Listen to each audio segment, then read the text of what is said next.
అందరికీ నమస్కారం. ఈరోజు నేను చెప్పబోయే విషయం మొన్న 26వ తారీఖు శాసన మండలిలో లడ్డు కల్తీ విషయంలో ఒక డిస్కషన్ పెట్టారు. దురదృష్టం కొద్దీ వైసీపీ వాళ్ళు సభని సజావుగా జరగనివ్వకుండా డిస్కషన్ అర్ధంతరంగా ఆపేయడం జరిగింది. ఇప్పుడు మళ్ళీ అక్కడ మాట్లాడటానికి నాకు అవకాశం లేదు. కానీ ఒక మంచి విషయాన్ని ప్రజల్లోకి తీసుకెళ్లాల్సిన బాధ్యత నాకు ఉందని చెప్పి ఈరోజు మీ ముందుకొచ్చి, ఆ రోజు నేను మాట్లాడదాం అనుకున్న విషయాన్ని మీ ముందు పెట్టాల్సిన బాధ్యత నాకుంది. శాసనమండలి అధ్యక్షుల వారిని సంబోధిస్తూ అధ్యక్ష అంటూ ఈ మాటలను మాట్లాడాల్సింది కుదరలేదు. అది మీతో షేర్ చేసుకోవాలని అనిపించి ఈరోజు ఈ వీడియో చేస్తున్నాను. ఈ వీడియో చేయటంలో ఎవరిని హర్ట్ చేయాలని కానీ ఎవరిని బాధ పెట్టడం కానీ నా ఉద్దేశం లేదు. ఒకవేళ ఎవరైనా సరే ఏదైనా మీ మనసులో గాయపడితేనో లేకపోతే మీ మనసులో బాధపడితేనో నన్ను క్షమించండి. ఇప్పుడు వీడియోలోకి వెళ్దాం. లడ్డు కల్తీ జరిగిందా? నెయ్యి కల్తీ జరిగిందా? దర్శనం టికెట్ ద్వారా డబ్బులు దోచుకున్నారా? ఇంకా ఇతర మార్గాల ద్వారా ఆ దేవదేవుడి సొమ్ములు అపహరించారా? ఇవేవీ మాట్లాడటానికి నేను రాలేదు. జరగకూడని అపచారం జరిగిపోయింది. అది హిందూ ప్రజల గుండెల్లోకి వెళ్ళిపోయింది. దాని గురించి కూడా మాట్లాడటానికి నేను రాలేదు. కర్మ గురించి కొన్ని మాటలు మాట్లాడాలనిపించింది. భారతదేశం కర్మభూమి. ఈ కర్మభూమిలో అనేక రకాల మతాలు, కులాలు, జాతులుగా ఏర్పడి ఉన్నప్పటికీ అంతిమంగా అందరూ భారత సంతతి, హిందువుల సంతతి. మనమంతా హిందూ మత మూలాల నుంచి వచ్చిన వారమే. అనేక కారణాల వల్ల రకరకాల మతాలను స్వీకరిస్తున్నప్పటికీ మనందరి నరనరాన జీర్ణించుకున్నది హిందూ ధర్మం మాత్రమే. ఏ మతస్థుడైనా ఏ వ్యక్తులైనా కర్మ సిద్ధాంతానికి కట్టుబడి ఉండాల్సిందే. For every action there is an equal and opposite reaction అని న్యూటన్స్లా చెప్పినట్టు కర్మ సిద్ధాంతం ఆధ్యాత్మిక భావన మాత్రమే కాదు, ఇది సైన్స్ కూడా. ఏ గింజ నాటితే ఆ పండే కోస్తాం. విత్తనాలు వృక్షాలుగా ఎదుగుతాయి అనేది సైన్స్ అయితే కర్మ కూడా సైన్సే. కాదు అందులో దైవత్వం దాగి ఉంది అంటే కర్మ కూడా దైవత్వమే. కర్మ సిద్ధాంతానికి విశ్వవ్యాప్తంగా అనేక మంది ఏదో ఒక విధమైన డెఫినేషన్ ఇచ్చిన వారే. మంచి పనులు చేస్తే కుటుంబానికి, మనకి, పిల్లలకి కూడా మంచిది, మంచి జరుగుతుంది. తప్పు చేస్తే పిల్లలకి, కుటుంబానికి, మనకు కూడా మంచిది కాదు. Karma has no menu. You get served what you deserve. Eventually everybody will have to face the karma whether it is good or bad. దైవద్రోహం చేయటం అన్నిటికన్నా చెడు కర్మ. ఒకవేళ దేవుడితో పెట్టుకుంటే దేవుడైనా క్షమిస్తాడేమో కానీ కర్మ మాత్రం ఎవరినీ క్షమించదు. కర్మ అనేది కంటికి కనిపించిన ఒక శక్తి.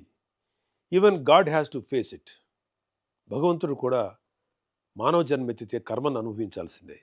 కురుక్షేత్ర సంగ్రామంలో ధర్మాన్ని పరిరక్షించడానికి శ్రీకృష్ణుడు వేసిన కొన్ని వ్యూహాలు, తద్వారా గాంధారి శాపాన్ని తన కర్మగా స్వీకరించిన భగవానుడైన శ్రీకృష్ణుడు కూడా కర్మను అనుభవించక తప్పలేదు. కర్మ ఎవరైనా సరే అనుభవించాలి అని చెప్పడానికి ఇదొక ఉదాహరణ. దైవాంశ సంభూతిని అనిపించుకున్న గొప్ప గొప్ప వారు కూడా ఏదో కర్మ చేస్తారు, దానికి తగ్గ ప్రతిఫలం అనుభవిస్తారు.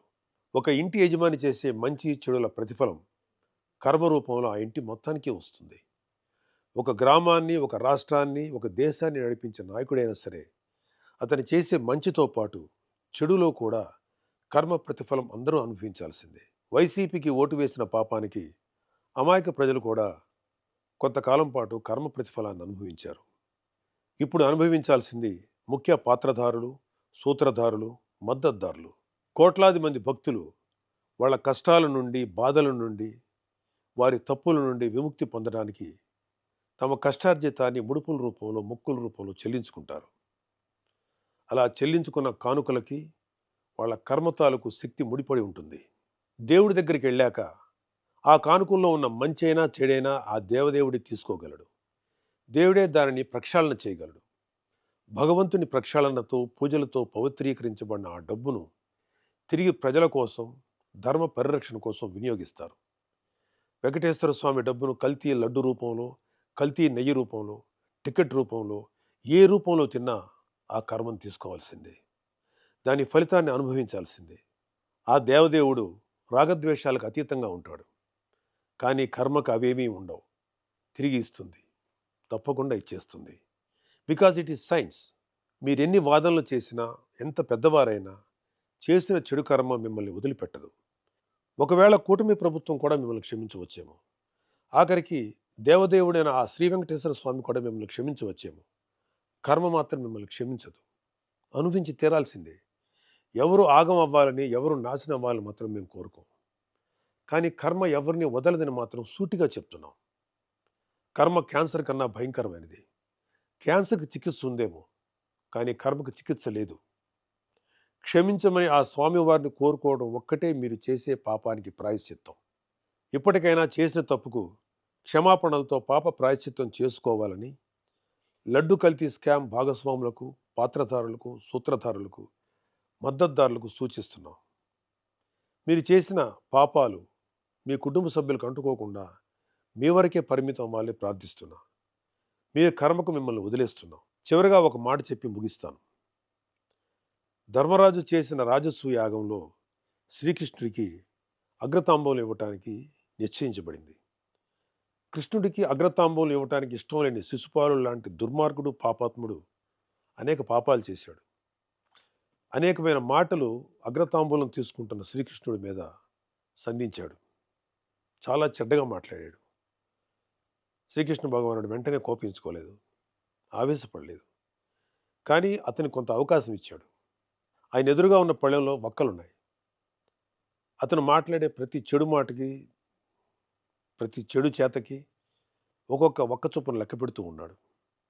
100 వక్కలు లెక్కెట్టాక శ్రీకృష్ణ భగవానుడి చేతిలో ఉన్నటువంటి సుదర్శన చక్రం ఆ శిశుపాలుడి కంఠాన్ని ఖండిస్తుంది. ఈ సీన్ని శ్రీకృష్ణ పాండవీయం అనే చిత్రంలో దివంగత నందమూరి తారక రామారావు గారు, మాజీ ముఖ్యమంత్రి, మహానుభావుడు శ్రీకృష్ణుడు పాత్ర వేసినప్పుడు మన కళ్ళకు కట్టినట్టు చూపించారు. హైందవ ధర్మాన్ని ఆచరించే ఉత్తముడు, నా స్నేహితుడు తనికెళ్ళ భరణి గారు ఈ లడ్డు కల్తీ విషయం తెలిసిన తర్వాత బాధతోటి, ఒక రకమైన వ్యంగ్యంతో ఒక కవిత లాంటిది చెప్పారు. దానికి ఒక పేరు పెట్టారు ఆయన.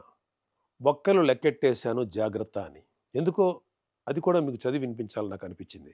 ఈ కవితని శ్రీ వెంకటేశ్వర స్వామి పాయింట్ ఆఫ్ వ్యూలో ఆయన చెప్పడం జరిగింది. కల్తీ లడ్డుని కళ్ళకద్దుకొని నోట్లో వేసుకున్నాను. వెంకటేశ్వరుడి గొంతులో వెలక్కాయ పడింది, పచ్చి వెలక్కాయ పడింది. నేను కేశవుణ్ణా, శివుణ్ణా? నా గొంతులోది తిరుపతి లడ్డూనా, పశుపతి మింగిన గరళమా?